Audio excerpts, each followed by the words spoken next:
What are the commonalities among leaders who sustain excellence over an extended period of time?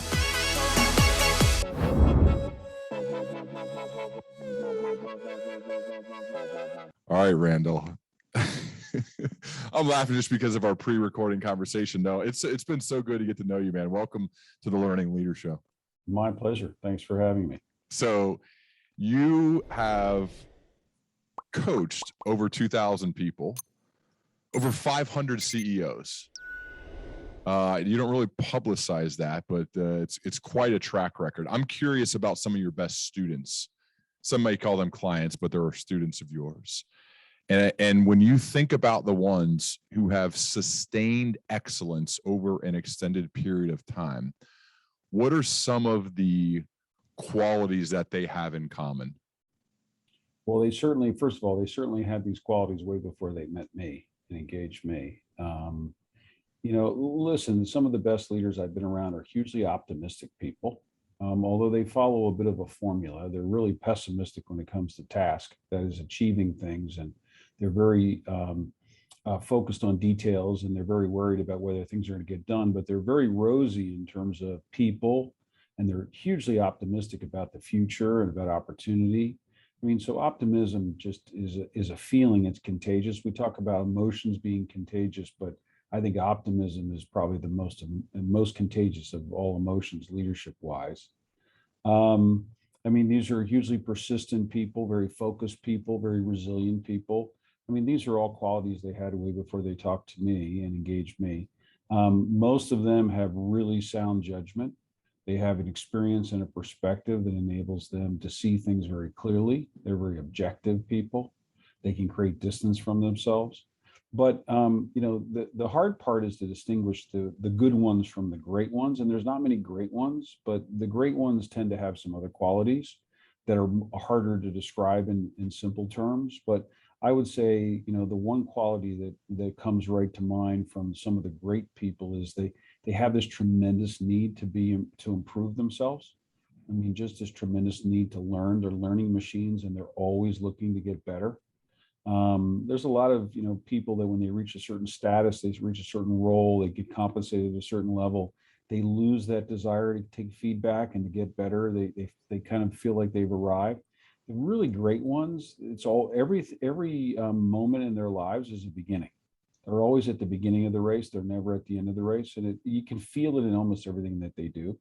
But we could talk about that for hours, just in terms of the very idea of what it is, in terms of the qualities that people bring to the table that make them special. But those are the qualities that stand out.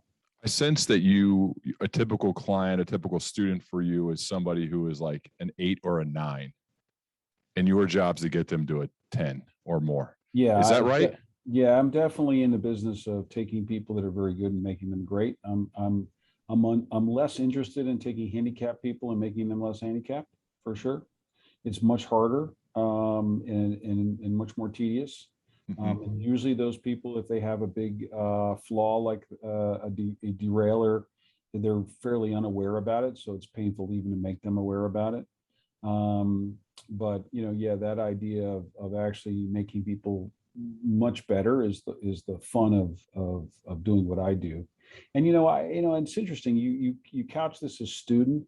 I don't think I've ever thought of any of my coachees as students, and the reason is I try to create as much peer-like quality as I possibly can, where it's mutually influential, where I'm learning from them, they're learning from me, where our relationship is one where they come to a point where, and then I feel that I would do anything for them, and that it's reciprocal. That if I called them, I was halfway across the country and I needed a big favor, that they would do it. That I'm after that. That's not a student relationship. It's not like I'm the master or a mentor. It's more like, hey, you're really good at what you know. I'm really good at what I know. And, I just happen to be in demand for your ability to succeed in this organization. And so I'm happy to share my wisdom or my insight. But it's a peer-like quality. So yeah, it's fascinating because I don't see it as student at all. Gotcha.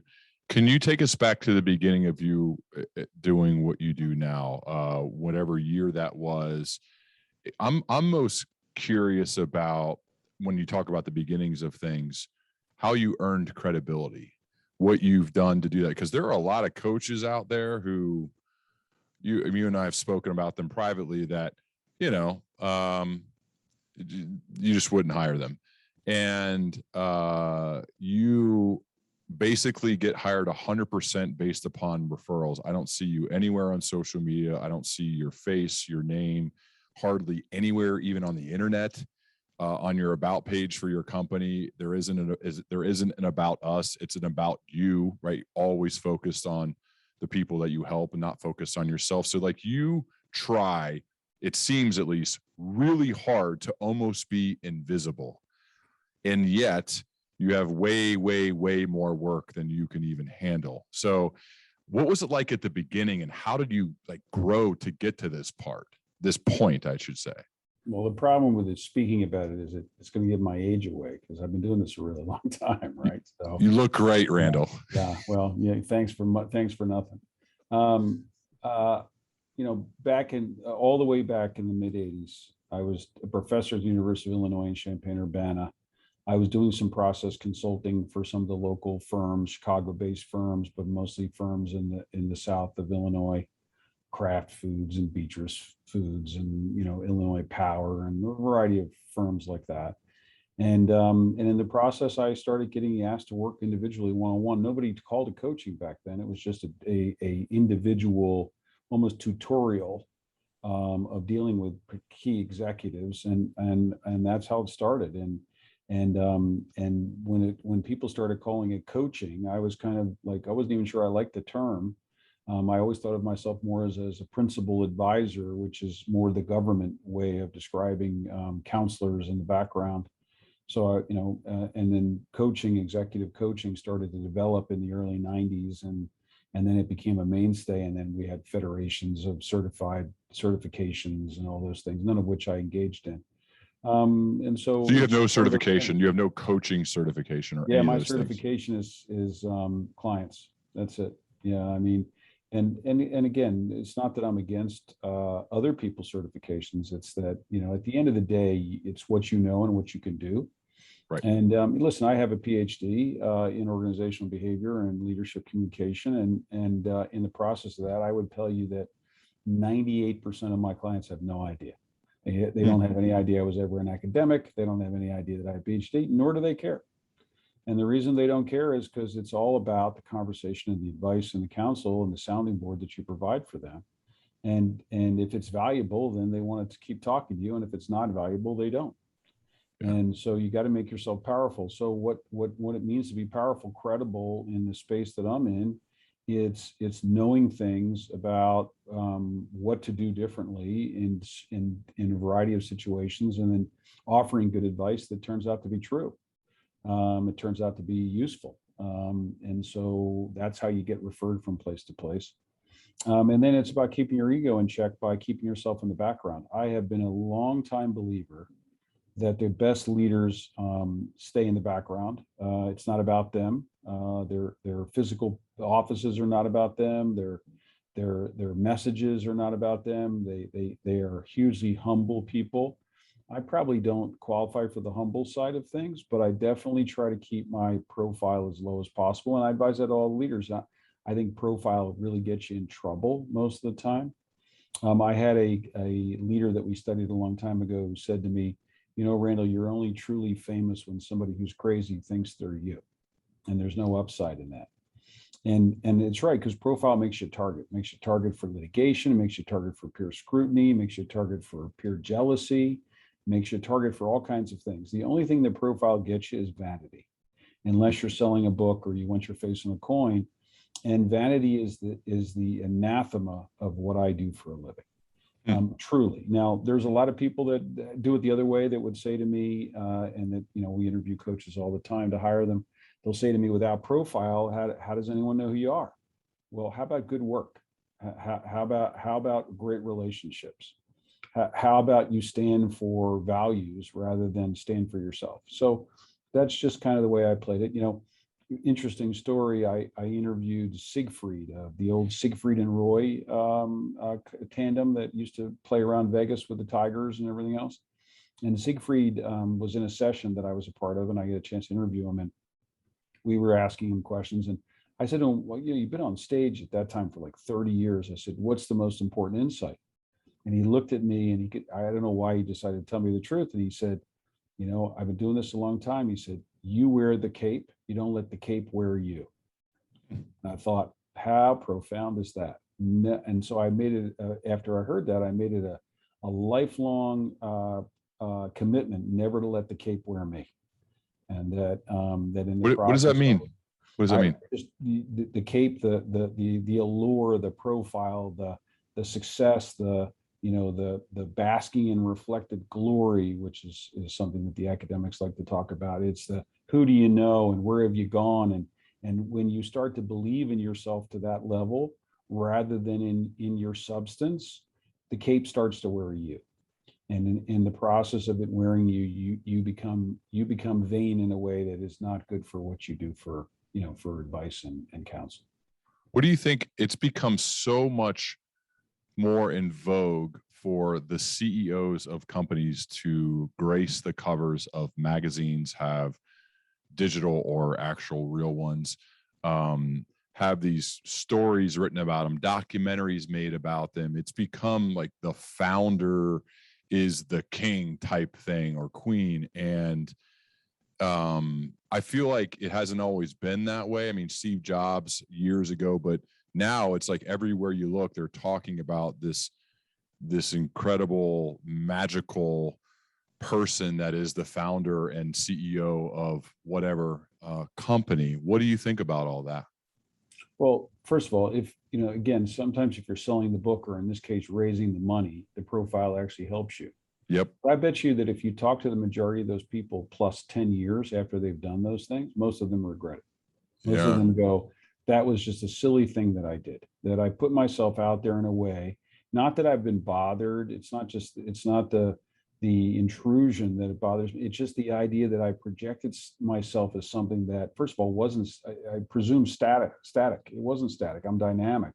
I've changed since then. And now I've cast myself in certain frames as a place and time that it doesn't serve me well. But more importantly, I put myself out there in a way that like I wouldn't approve of today. And so if I had my chance to go back and undo it, I would undo it. I can't even tell you, Ryan, how many very, very senior and significant clients I've had where I've asked them to reduce their profile and they've fought me about it. And then after the fact, they thank me profusely for it because they don't recognize how out of whack they get when their profile gets bigger than it should. Interesting.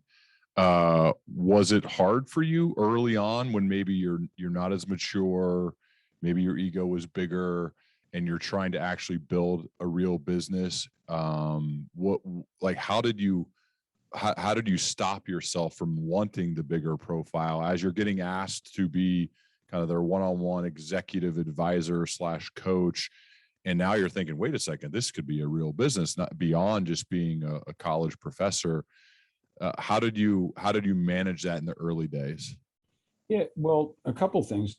First of all, I'm not sure some of it was managed for me. One of the biggest first assignments I had required an NDA, so I could never disclose the client. So that helped me a whole lot, to be honest with you, because I would have soon been known everywhere for working with this key individual that was on television and broadcast all around the world and everything else. And I was there side by side in the background and so forth. So that helped a bunch. Hold on. Why did that person hire you?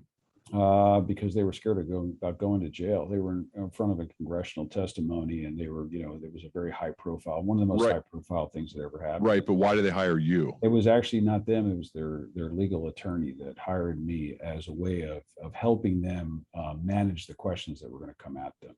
Got you. So that legal attorney somehow knew that you were really good. How did that actually found me out of the blue, out of some of the research that I was doing, asked me if I ever worked in 101. I said I just started to do so, and said what was my fee, and it's just too laughable. And I said, here's my fee, and they said, well, we'll take you for 3 months.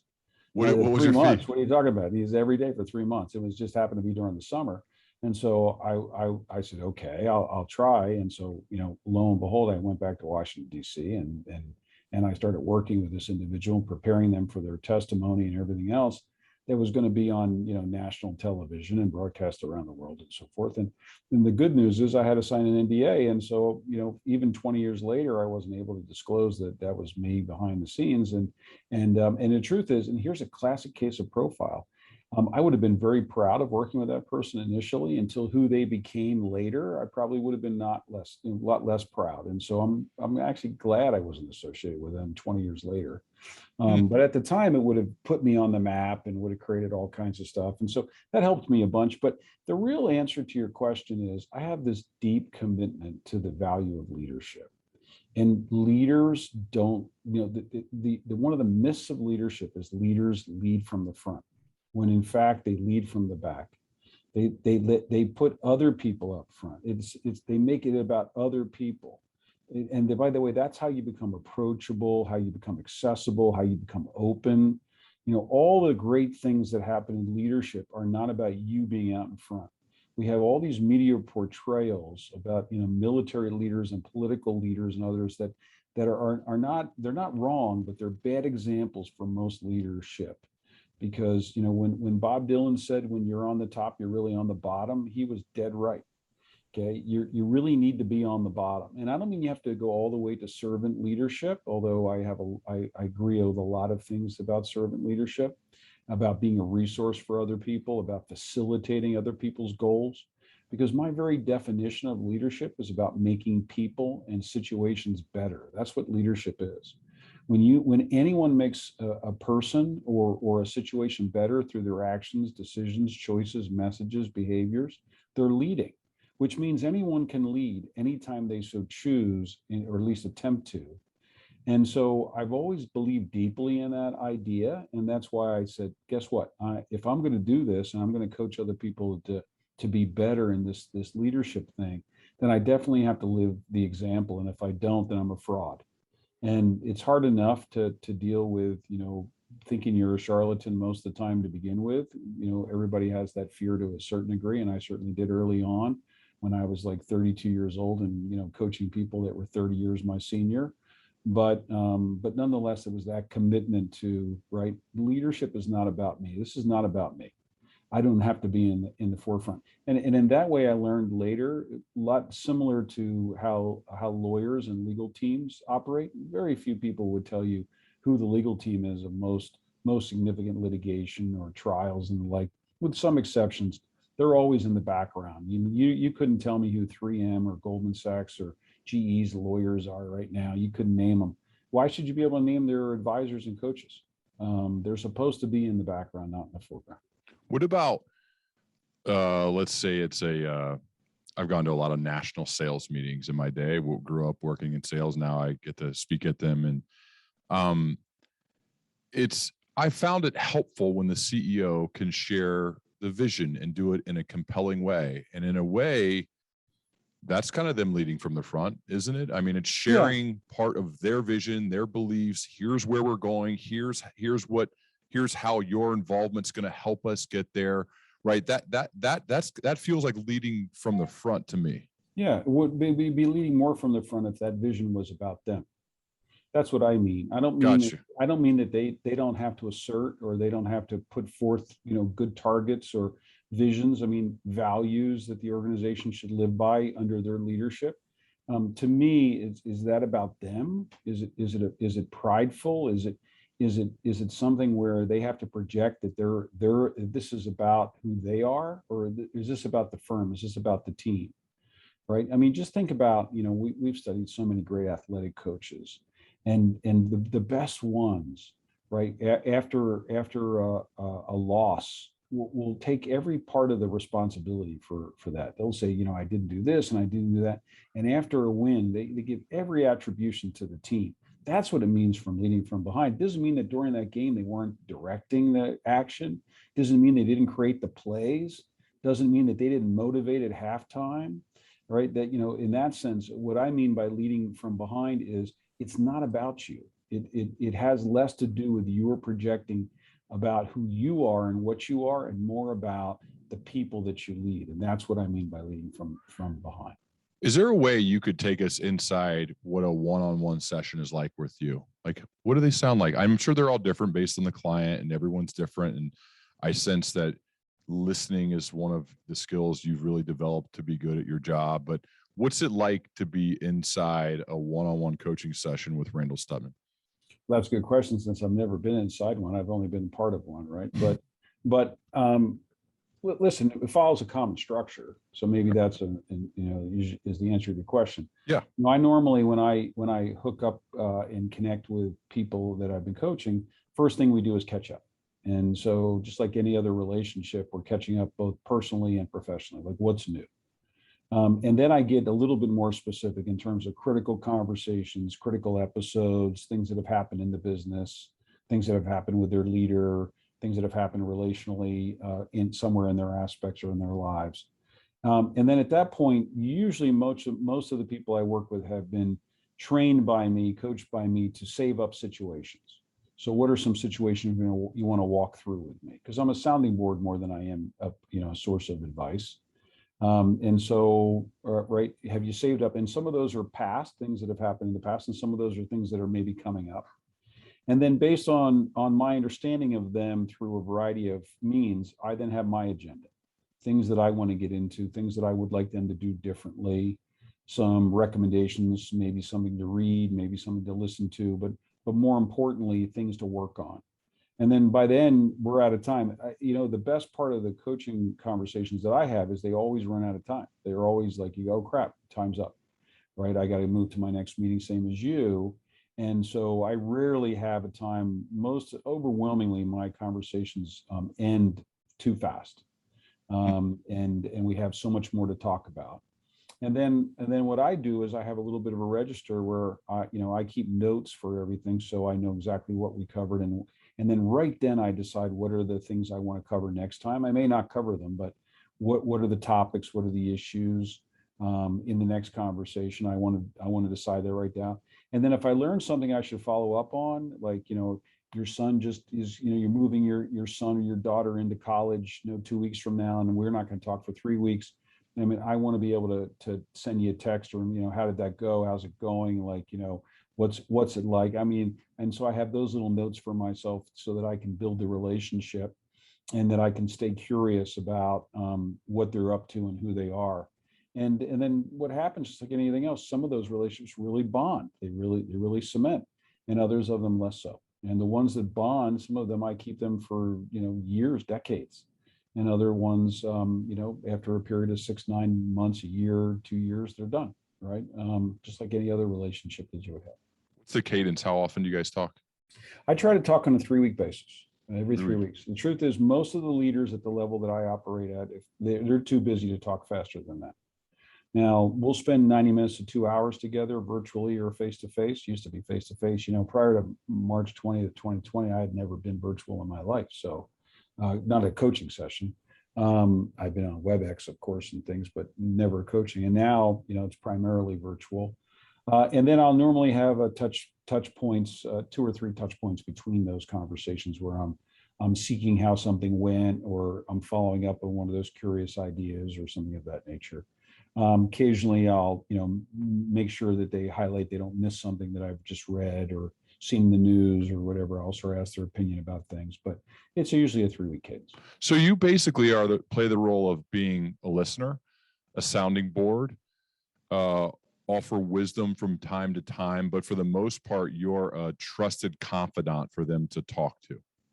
Yeah, I think in the sounding board side of things and in the feedback side of things, those are 2 aspects of coaching that I share with almost all of their coaches, regardless of perspective. I mean, it's rare to find a coach that isn't a sounding board, that isn't a deep listener, that doesn't reflect back and clarify and validate other people. And it's hard to find a coach that doesn't think part of their role is to offer some level of feedback, either through observation or through some data. Some of them are a little too data conscious for my taste, but nonetheless, they're offering feedback. But the third piece is I am highly prescriptive. I've seen lots of things and I've studied leaders at length. We have a deep catalog of what we consider to be behaviors of excellence. And so I want people to be as good as they can be. And the only way I'm going to get them there is to actually say, do this differently.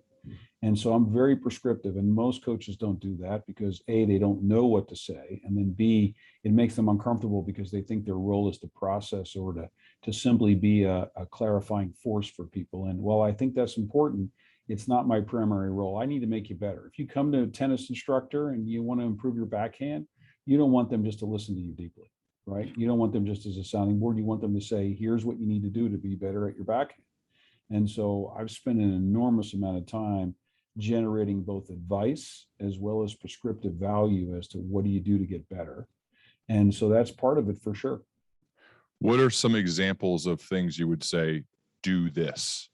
Like, what are some of the prescriptions you give? And you could be as general or as specific as you want, but obviously you're not going to name names. So what are some things you'd say, for example, that maybe a problem someone's dealing with that you are prescribing them to do X? Well, I mean, it just as a simple example. I mean, sometimes you tell people they have to shut up. So for example, what's very common that leaders don't understand is that as their status raises in an organization, they become leader, that their opinion actually stifles conversation. So when their opinion gets on the table too quickly, when their opinion is the first thing out there, when their viewpoint is expressed, even if it's just through facial expressions, it's cognitively efficient and certainly organizationally efficient just to get on that train track. So even the people that are that are not sycophants at all, that are not vested in terms of just agreeing with that leader, will go, this no sense of arguing. We already know where this train's headed. Let's get on the track. So a lot of leaders just need to be told to shut up. Like, you need to listen before you say what you say. Like, I don't need you to be last, as an example. But if I observe that they're always out there and they're saying, my team never really talks up. And I'm like, well, I can tell you why, because you talk first. Mm-hmm. And it's such a simple prescription as an example. I'm just giving you an example. But I mean, it's a very common thing for me to say, I can tell you exactly why your team doesn't take risks, or your team doesn't talk up, or your team doesn't do X, because it's about you. And so we need to figure that out. And in many cases, it's telling them, to be quiet for a while and let the conversation unfold before they offer their esteemed view or their convicted opinion.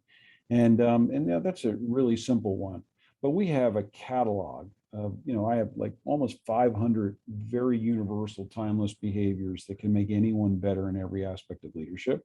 And then there's literally hundreds of concepts and constructs and pieces of advice that are useful to people, frames of reference and the like. And so it can go anywhere when you're offering prescriptive advice to say, have you thought about this? Maybe you should do that. But when we get to a thing that we call admired leadership, where we're looking at those timeless behaviors and the like, then it gets really precise. But we're using that to say, here's something you should do all the time, not just in this situation. It'll work in this situation too, but I want you to do this all the time. And anytime you confront this, I want you to do this. And I want you to do it in all your relationships. I want you to do it with your family. I want you to do it with your friends. I want you to do it with your team. I want you to do it with your leader. And then once I get to engage them in that kind of a behavior, then I know I'm making them better holistically, which is where they need to go. What does it mean to be an admired leader? So admired leadership for me, right, and the way that we kind of think about it is, it's someone that actually produces extraordinary results over time, independent of things like the market cycles and the talent that they've inherited, the strategy that they have to deal with, and it's like that they're simply able to produce outcomes. And by the way, you don't have to be client facing or revenue facing everybody has outcomes and metrics so we can measure whether you're productive or not. And you're best of class. You're best of class in your organization. You're probably best of class in your industry. So extraordinary results leaders, they're really rare, by the way. There's lots of really good results leaders, but extraordinary results, like over decades of time, they're really rare, especially if they can do it in up and down markets. Then on the other side, though, is what we learned a long time ago is that a lot of results leaders get there in really bad ways. They get there by stepping on people. They get there disrespectfully. They get there by barking and screaming and so forth. So we all know that leadership also includes followership. So the most admired leaders are also great, followership leaders. Now, by followership, I mean, people feel differently when they're engaged with them. They feel as if that person is entirely vested in their success. They feel connected to that person, deep relational connection. They feel a loyalty that they hope is reciprocated, and they'll do anything for that person. And that's about how that leader creates that relationship in that context. And so extraordinary followership, equally rare in organizations, very, very uncommon, to have people that are constituents that would follow you anywhere, large groups of them. And so what I'm looking for admired is people that actually have both halves, both qualities, that they both are results-based as well as followership-based in extraordinary ways. And that means that in most organizations, they don't exist. Like maybe one, maybe two at most. And when we're talking about, 60, 70,000 leaders, you probably don't find any, maybe you find one.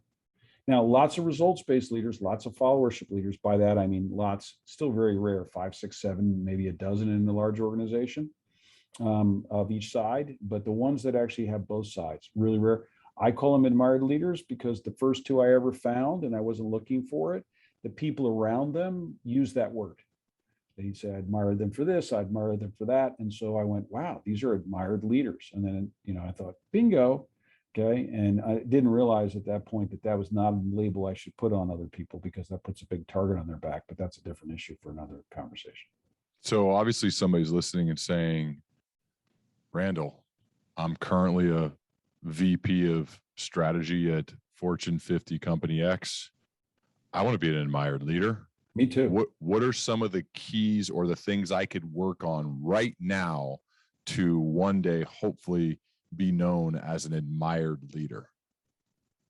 So first of all, I think the idea is, how do I say this?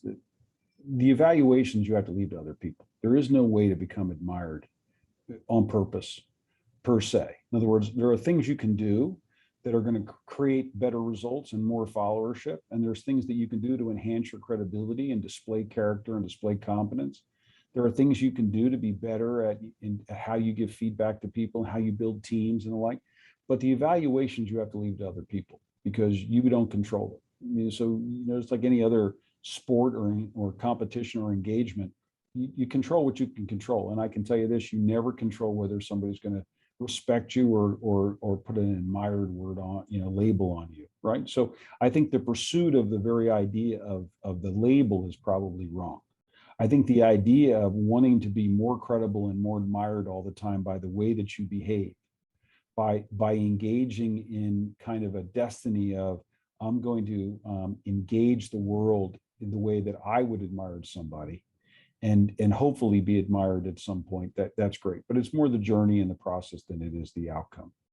And what I would say is, that's what we've spent and what I've spent, and that's what makes our firm and me special. If it's anything, we're not smarter than anybody else, and we're maybe a little more experienced than some, but maybe not others. But what we know is really cool, and that is we've been able to say this.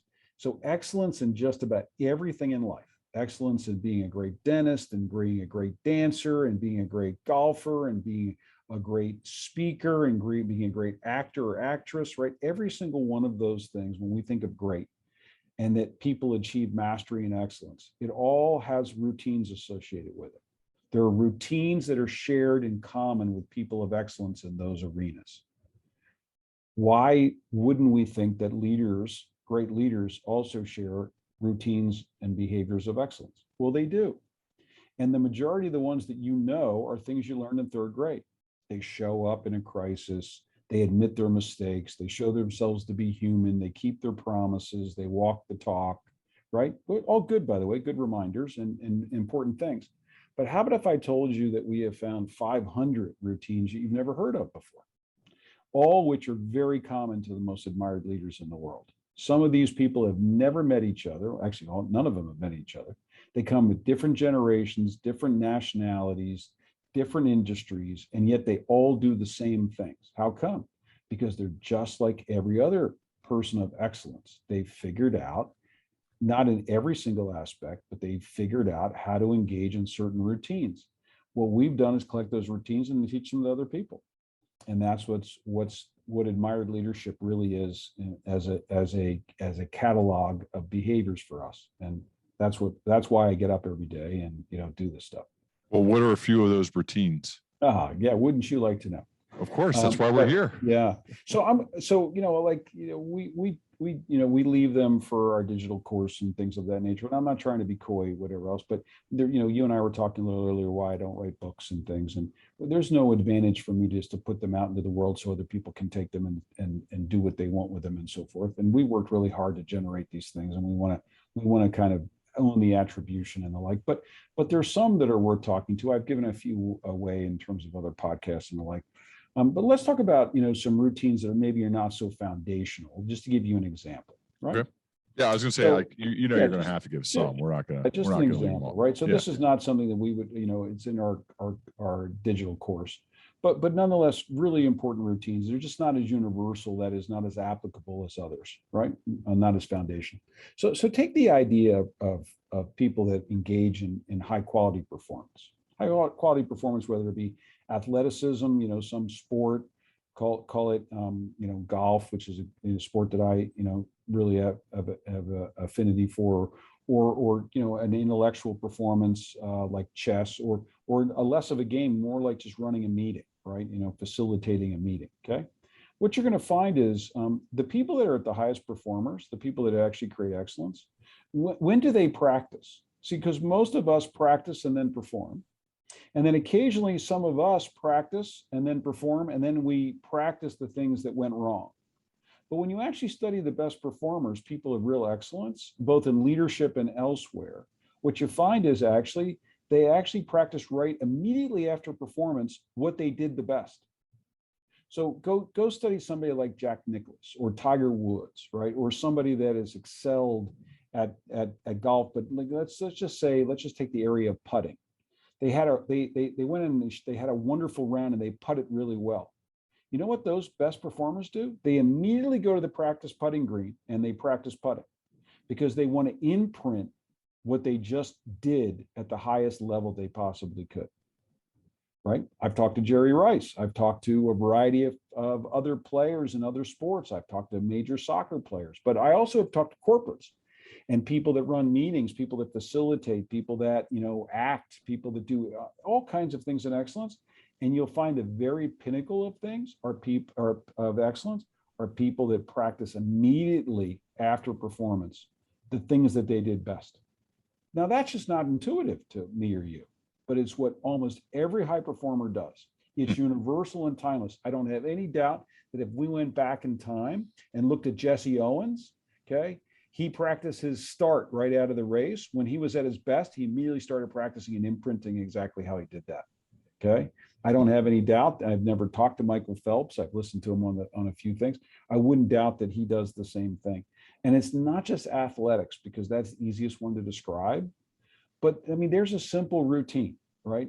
Again, it's not in our main catalog. Because it's not something that most of us do all the time every day, that I would teach you to say, this is what you need to get better at leadership.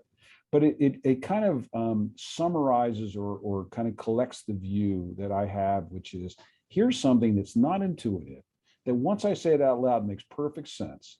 And now that I've said it, you'll start watching some of the best performers in any aspect of anything, and you'll start seeing them do it, and you'll go, why hasn't anyone ever told me that before? And why is that such a hidden routine? Well, all the best routines are not well known or well articulated, because most people who do them don't know how to articulate them, don't even in many cases know that they do them. But there's a simple one. Now, let me give you a different one altogether, also not in our catalog, but I think it's pretty cool, right? But it's, again, not one that you'd use every single day. But like we go into different cultures, if you're like me, you talk fast and you're fairly direct in the way that you say things, right? That's going to be off-putting in some places, right? Maybe you have a style where you're more quiet. You like to sit back and watch people before you say things. Whatever you think might be offensive or might be off-putting, when you study people that are really good at relationships, what you find is they pre-apologize. They basically say, hey, listen, I'm going to apologize right now because I'm going to be more direct than than you're used to, and I might even be offensive, and that's not my intention. I'm going to apologize right now for my actions. And what you're going to find is people go, and they don't nearly find what you just do as offensive, because Really? you already apologized for it. Absolutely. Happens in every culture I've ever seen. And when I coach leaders that go into different cultures, they go, that's amazing, right? All I do is pre-apologize about my style, and my style, people say afterwards, didn't bother me nearly as much. Pre-apology is one of those universal, timeless things that people do really well that are of great at relationships. You can pre-apologize about just about anything you want that you think is going to be offensive or that's going to bother someone. Here's somebody that you know, right? You made an expectation. I will be at the ball game this afternoon for our kids at 5 o'clock. What I'm going to do right now, I'm going to pre-apologize because I've got this busy day and I'm going to do everything in my power to get there. But if I'm late, I want you to know it isn't because I don't want to be there, and I'm going to pre-apologize right now. Does that mean you're going to see a happy face when you show up 10 minutes late or 20 minutes late or an hour late? No, but it takes the edge off. And for some reason, intuitively, people that are great relationships pre-apologize all the time. And yet the rest of us they've never heard of that routine before. And by the way, just like all wisdom, like in these two examples, simple examples, I can show it to you in 2 or 3 minutes. And now immediately, you might not have all the nuances. There's other things I'd want to tell you about that behavior, but you can start acting on them tomorrow if you so choose. The reason those aren't two good examples, or that I would consider to be at the pinnacle of admired leadership, is they're very specific kinds of things. Like I wouldn't make a leader better by teaching them how to pre-apologize. I would if they were going to another culture. I would definitely get into that. I wouldn't make a performer immediately just say, hey, by the way, are you immediately practicing after performance the stuff that you do the best? It might come up, right? But there are things that we want every leader to do foundationally every single day. Those are the things that we put in our catalog and that we put in our digital course, and that's what's so cool. But when I think about the first one there, the second one definitely surprises me, the pre-apologizing, but it's definitely something to ponder. The first one with practice alone, I found when working with leaders, the difference between the good and great ones are the great ones realize they have to put time on their calendar to practice for big moments. And the other ones say, you don't understand. I don't have time, not even before or after. It's just like, I don't have time for that.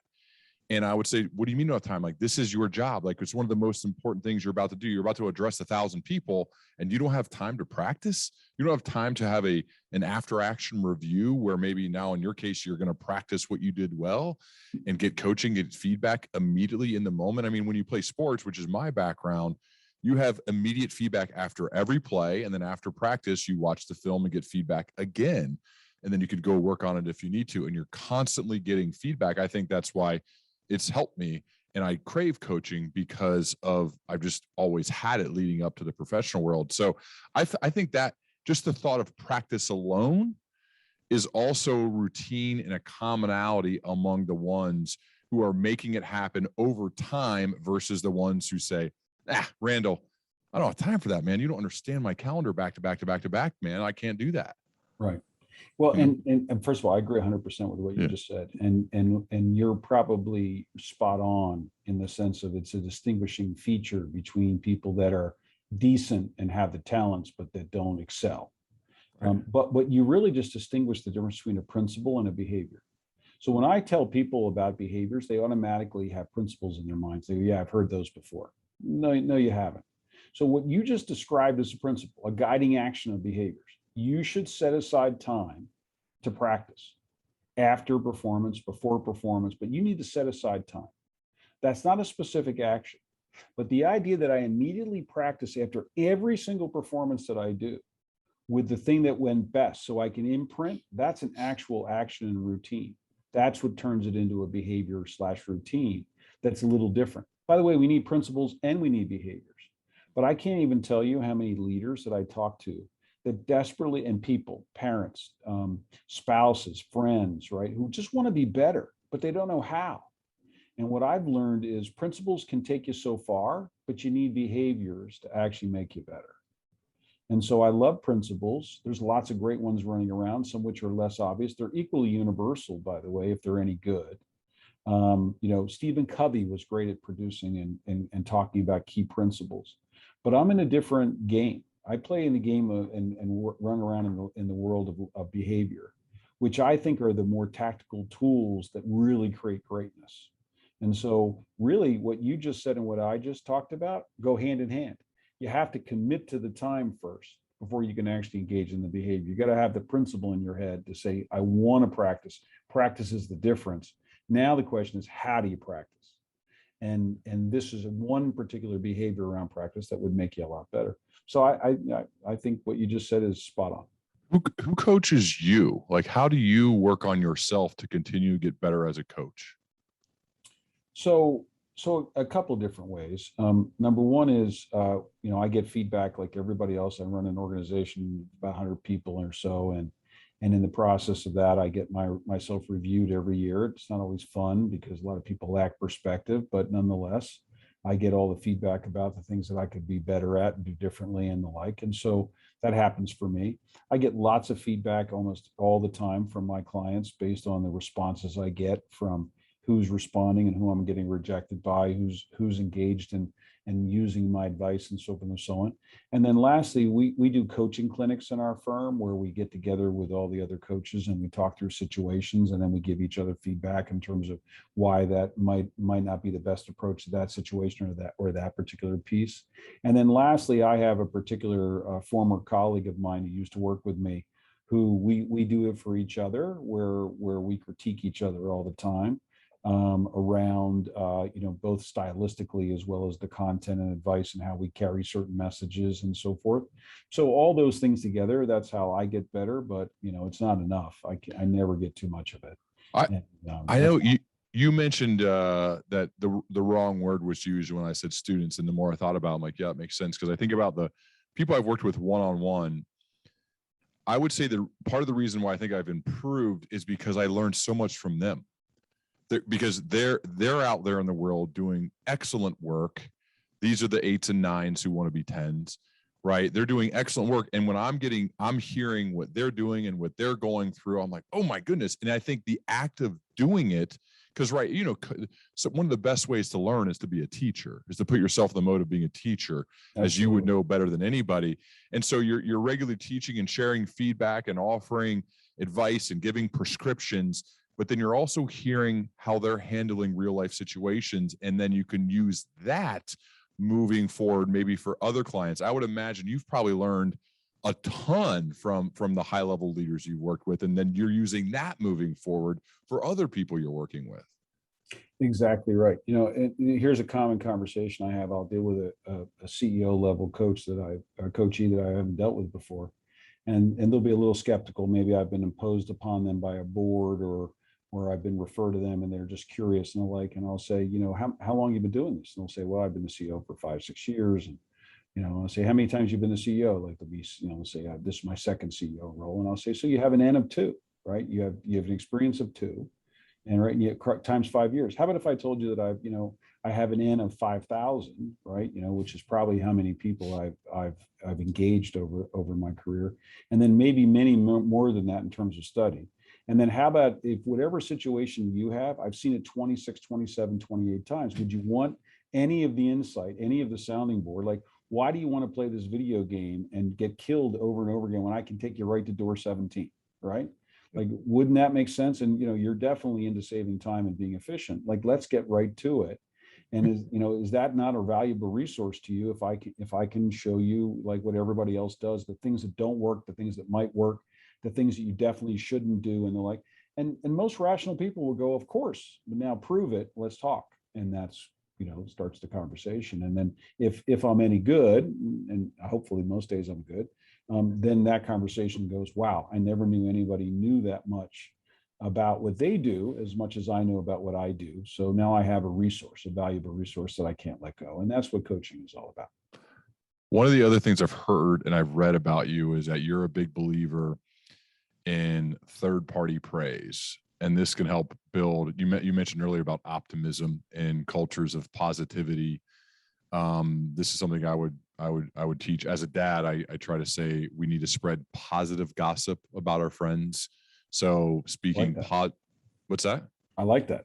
So speaking positively, speaking positively behind the backs of others when they're not around, and just to create that habit, that behavior, that routine as a person. And if you're known as a person who is always thinking about a great thing to say about somebody. I mean, to their face too, for sure. Give them an honest compliment, but also when they're not around, as opposed to the standard gossip, which is usually something bad.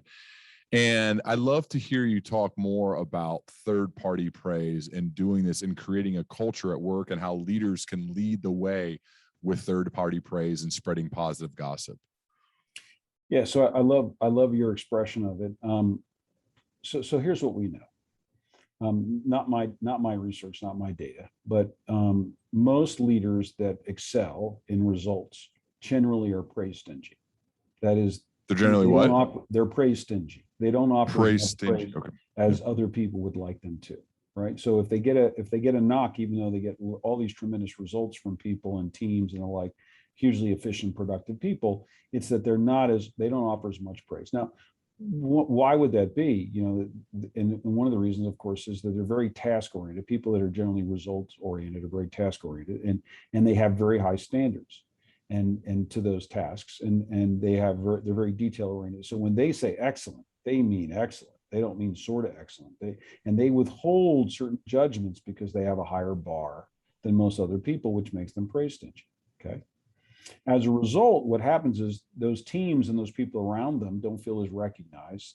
It becomes more parental in the way that their leadership happens, because people are waiting for their simple acknowledgments and approvals and the like, and it's not the most functional thing. So you could try to teach somebody with high standards that's very result and task oriented to be more praiseworthy and more praise oriented, but I tell you that that's a really hard thing to do. But what I can get them to do, which is what almost all the admired leaders we've studied do, is engage in third-party compliment, third-party praise. Now, what does that mean? It means that when they see excellence any place, they tell a third party. Again, I don't want them not to tell the person themselves as much as they possibly can. I want them to be praise direct, but it's easy to tell a third party. So the question that I have for anybody listening is, when's the last time you complimented your kids, right, to one of their friends without your kids present? Or your spouse without your spouse present, or maybe you complimented one of your team members or one of your peers, or maybe your leader to one of your leader's peers without them being present. That's third party praise. And there's some real advantage to third party praise. It's not just about making people look good in the eyes of other people. That's actually a minor piece. The major piece is this. First of all, the conversation, that praise, has no but in it. In other words, there's no doubt. So when I say to you, Ryan, I loved your presentation, but slide 16 was kind of weird, right? There's always a but, because there's always a way. I'm your leader. I'm somebody that's supposed to offer feedback. I can make you better. So there's always a but. But third party praise has no but. I don't get into any of the buts to the third party. So that's pretty key. But the second piece is, it's like a time release vitamin. It's going to get shared, right? It's going to come back to that person at some point over the course of the next 2 days, 5 days, 2 weeks, 5 weeks, whatever it might be. This time release vitamin is going to happen at the really interesting time. But here's the real kicker. The idea when I offer you praise directly is there's always a little suspicious of what's your real thought. What's the real candor here? I mean, I know you think you must have thought that was pretty good because you offered me praise. You're not normally doing that, but like maybe you didn't give me all the buts, or maybe it's not the full skinny here. But here's the deal. When you tell a third party and they come back and tell me, I almost always see that praise as more sincere. Because if you didn't believe it, would you tell a third party? Never. Okay. And so the sincerity of that praise has a bigger impact on me than anything else. I know it's true. And so, yeah, you made me look good. Yeah, it really is interesting how it gets shared with me. But what the real value is, that the sincerity of that praise matters more deeply to the person hearing it through that third party, because it came through that third party. When you study the best leaders, the most admired leaders in the world, they're addicted to third party praise. They do it all. It's like a hot potato. They see excellence. They see anything good. Yeah, they're a little praise stingy now. Again, occasionally they'll share it directly with people, but they always tell a third party. They make it a rule of their relationships to always tell a third party. And it's amazing what that does for the morale of a team, for the feeling of recognition, what it does with kids, what it does with a spouse, what it does with friends. People bask, right, in the sunshine of your praise when it happens third party. They're so pleased and proud that you're sincerely believe something, that you would be willing to share it with somebody else about their performance or about something, who they are, what they did. It's tremendously powerful. And so, and it's one of the behaviors that we put in the catalog and that we describe in detail. It actually is associated with some other things, but that we could talk about later. But it's such a powerful behavior, and it's one of those things I teach all the time. And it's something you could start doing right now if you stop and analyze your behaviors, your actions. This is an immediate thing you could start to implement. Take notes however you need to. Get it the next time you talk. Send a text message to a friend. I mean, however you have to do it. This is something, and it will become part of your routine, and you won't even have to think about it. I try really hard to do this whenever I'm talking with somebody, and somehow a topic gets brought up, or even the person, of thinking about what they do really well, or if it's a specific action, who do I know does that well, and say it and share it with the person. So that just becomes your default mode to think of positive things that other people do and say it and get it out. And that just becomes routine. And it's a good feeling too. Like, it feels really good to do that. Like, I like the feeling, and it's always like a smile moment with the other person you're talking to as well, and it helps. I think it can be contagious as well, and that's another big part of leadership. Absolutely. What's interesting about what you just said, though, is, and that's one of the reasons that pre-apology and immediately performing after, or practicing after performance what you did well, they're universal and timeless, but they're actionable, but they're not things you would do every single day, all day long. Whereas like third-party praise and all the other admired leadership behaviors that we catalog and put in our digital course, those are all those things I want you to do all the time. But you raised a really interesting issue, because you said it makes you feel good about yourself, and it's easy to do. You can start doing it tomorrow. But anytime you start something new, it's not typical for you. It's going to be a little inauthentic. It's not something you have consistency around, because authenticity isn't what you do the most often. You just started doing third-party praise because you heard about it here.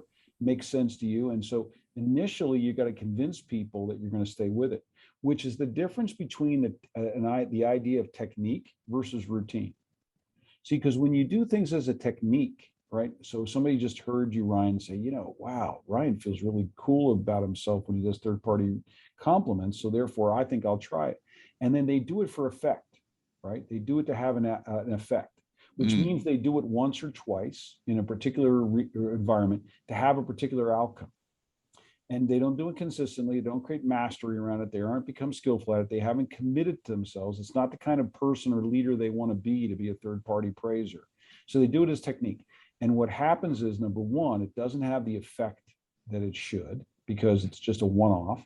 Number two, the other person on the other side goes, you just go to a workshop, listen to a podcast or something, like, what, this is not who you are. Like, I've never seen you do that before. And so they'll actually give you an anti-reward. They'll punish you for it to a degree by being skeptical of your authenticity. And then third, you don't become masterful at it. So you go, that technique doesn't work. And then you throw it away, right? The key is to be committed to say, listen, third-party praise, third-party compliments, that's something that I really liked. I like the idea of it. I like who I am when I do it. I'm going to commit myself to it, and I'm going to do it because it's who I want to be, not because I want to have some outcome or some effect by it. I'm going to do it because that's the leader I choose to be. That's the father or mother I choose to be. That's the friend I choose to be. It's the spouse I choose to be. And now when I commit to it, I'll try to do it every single day in as many relationships and episodes that I can. And now I get skillful at it. I have different ways of expressing it. Now I start becoming authentic about it because it's consistently what I do. And then the world changes. So the big piece of advice, anybody listening to this, is stop doing things as techniques. Techniques are not your friend. They actually will fail you. Start committing to things and creating routines and habits out of them because you believe in them, and you'll find that the world changes. Over the years, I would imagine there were times where you thought one thing, and then as you gathered more intelligence from reading and working with clients who've done well, your mind has changed, right? I sense you're that type of guy. You're curious, you're thoughtful, you listen. So I would imagine things have evolved. What's what are like one or two examples of something where you've changed, your mind has been changed over the course of years of studying leadership, of studying excellence, that you've really thought, I had to rethink this and change my mind about it? I think, gosh, there's so many examples of things where I thought I had it right and I had it dead wrong. And then things where there were just a little bit of a twist where I had it mostly right, but that mostly right wasn't good enough. But let me give you one when it comes right to mind. I've always believed that leaders should be objective and be really fair, right? So the idea of fairness, the idea of creating, an equitable relationship with people so that you treat people very similarly, because that's what leaders do. And I was deeply committed to that kind of idea of fairness for leaders until I really started studying and admired leaders. And when I realized that they play favorites like crazy. Really? Like crazy, right? They're always playing favorites. Now, let me explain that though. They play favorites on one particular standard. They play favorites based on performance.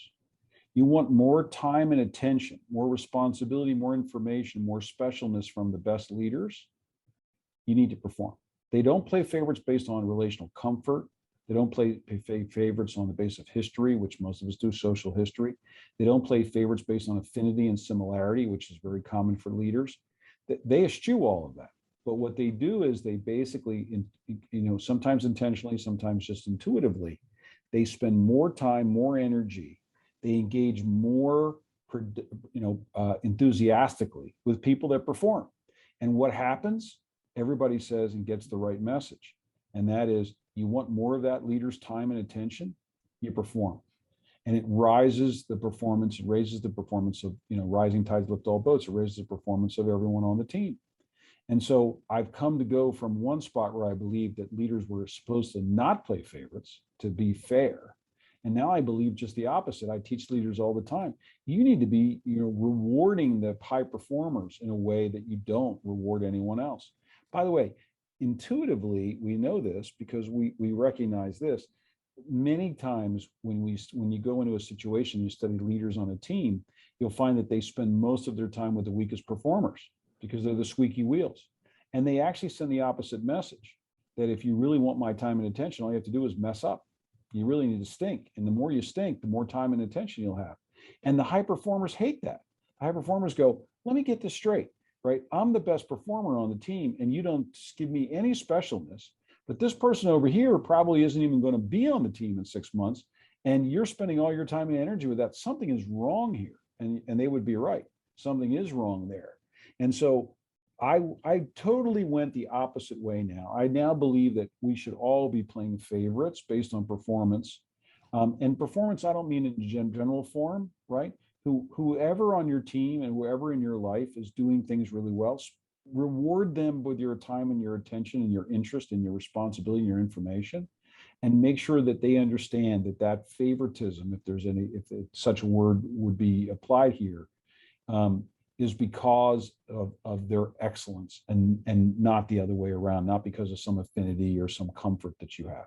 So there's an example of something. Yeah, I think that's a really interesting one, Randall. You know what I've noticed as I was thinking about this during your answer, when I was leading sales organizations, the really good ones, they wanted to be left alone. The excellent ones craved coaching. They wanted it. And these are the ones at the top of the SAC rankings. That's how a lot of sales organizations work. They post those SAC rankings every day. Here's how you're doing. So I'm saying the really good ones are like, hey, leave me alone, let me go. The great, the excellent, the best of the best, give me all you got. I want all the coaching that's out there because I know I'm doing well, but I know I can do better. And I want feedback. I want to improve. And that's, I think, the difference between the really good and the excellent is the excellent ones are the ones who are calling you. They're already doing really well, right? They just want to keep doing better. And they know it's possible because nobody's a finished product. Nobody's is at their absolute peak productivity or performance. They know they can get better. And that's what the excellent ones do. And I think that's something to think about, especially if you're leading a team, that the excellent ones, They crave feedback. They want coaching. That's our job as leaders, to help give that to them, not say, oh, they're fine, we'll let them be. Let me go work over here with the ones that are struggling. No, I like that you've I guess changed your mind on that over the years. Yeah, amen to everything you just said. And Love it, by man. the way, those top performers can go anywhere. Bottom For sure. performers you're stuck with, right? Until you do something with them, or you make them a whole lot better. Right. And they can't go anywhere, right? And not only that, your expertise, the things that you know, you're the only person as the leader of that group that can make the top performers a little bit better. Almost anybody can make the bottom performers a little better. Why are you spending all your time there? Yeah. And why are you rewarding them with all your information, responsibility, and affection, right? Which is how everybody else sees it. So yeah, there's an example. I give you other ones where I really flipped, but that would be one that comes right to mind. Well, I got one more question, Rand. I know we got to run, but one more question. It's been really cool talking to you. For the person earlier in their career, they're not 100% sure what they want to do, but they do want to leave a dent in the world, right? They want to have a positive impact on people and do well. What are some general pieces of life/career advice you'd give to that person? So you mean the most broad general career advice? Yeah. Well, I mean, listen, I already covered this a little bit, but you got to control what you control. You can't, you don't determine other people's evaluations of you. But one of the things you're definitely in control with is how hard you work at getting better, how much hustle that you engage in, how willing you are to take feedback and you actually seek it out. Those are things that I think are rare qualities for people. They almost always distinguish. There's a reason that we applaud those kinds of people that run the bases, even when they know they're out. There's something about the human spirit that acknowledges hard work, and that really appreciates the people that try to out hustle other people. So I think that's one of those things that I would say. Another piece is, listen, this notion that you need to go find your passion. I just not. It's one of those other things that I have totally changed on over my lifetime. I think the best people bring passion to anything they do. I think it's your job not to go find passion. I think your job is to be a passionate person. And I think, and I've learned that I can be passionate about any small menial activity as much as I can be passionate about anything else. That's just an attitude. And an attitude is a decision that I make. And then my decision is to be passionate and to display my full passion, whatever I'm doing, whether I'm washing windows or, I'm getting somebody else some lunch, or I'm creating strategy for our team. My job is to be passionate. So I think another thing from a career standpoint is you got to bring passion into every single aspect of things. Another one for me would be the details really matter. The people of excellence are always into details. They distinguish details. They distinguish everything relative to.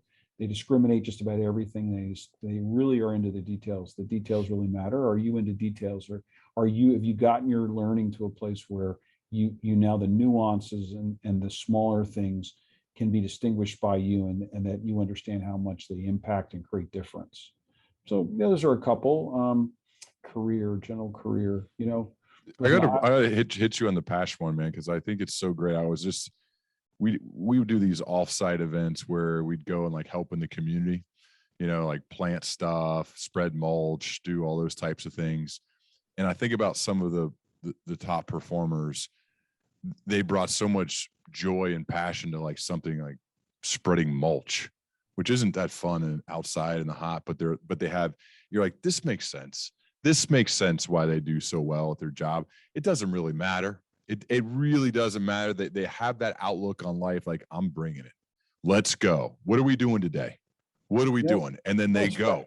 I love that example because first of all, they're going to work hard at spreading mulch. Yeah. They're going to be passionate about spreading mulch. They're sweating. They're rolling up their sleeves. Let's go. Come on. And the mulch is going to be spread expertly. Yeah. The details of that mulch, it can't be thick in one spot. It's got to be done right. Okay. Yeah. And when you watch somebody do that, you go, is it any surprise that this person's been successful? Of course not. And by the way, you could have done that. They could have done that at the beginning of their careers. They could have done it at any spot, right? But it's not common, and you control all of those things. Nothing of those items are in the control of anybody but you. I love it, man. Randall, I don't normally people are more than willing to share where to find them online. Do you even want to share where we could find more of your work online? Well, we have a leadership course, digital course. We call it admiredleadership.com. Just go right to admiredleadership.com, and then you can start seeing, if you don't even go past the firewall, the paywall, and just the upfront videos will teach you a lot of stuff about how we see leadership. If you're looking for me, don't, because like I don't want to be found. Well, I'm gonna try my best to help you be found a little bit more on learning. Try not too hard. The only reason I'm doing this is for that leadership course. We wanted to have more impact on people and the like. We want those behaviors to be in more people's hands and Sure. so forth. It's really not about me. One of the things that I'm most happy about, and there's a lot of people that think I'm crazy, but we have 15, 16 hours worth of content in that course, and there's not a name on the whole thing. My name's not on there. Nobody else's name's on there. Some of my esteemed clients have chosen to appear for me, and their names aren't on there. And I think that's so cool. Like, I just think it's great. It's about the content. It's not about the people.